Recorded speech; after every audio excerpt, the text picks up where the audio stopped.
called him the bulldozer. I'm sure you don't want to hear that, but that is the reality. He was a man of radical fire. Bilioni 71. To the underprivileged, he was a messiah. Mungu akubariki sana.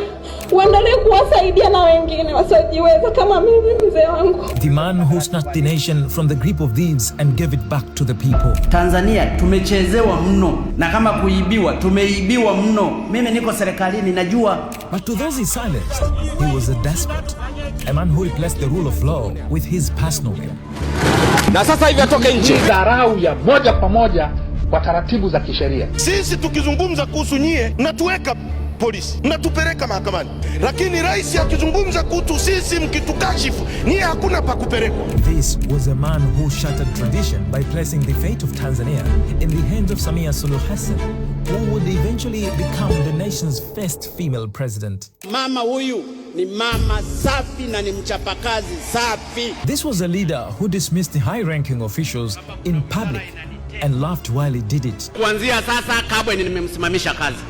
Tanzanians gave him a new name, the Lancet. Mnataka nitumbue jipu hapa.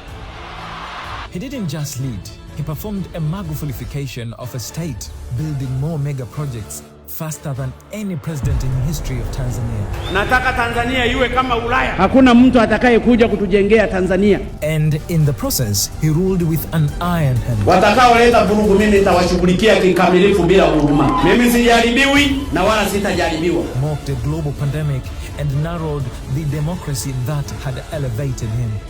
And then, at the height of his power, admired by millions in the continent and feared by many, the bulldozer stopped. John Pombe Magufuli was dead. Umelala yo, baba umelala we. Nenda we.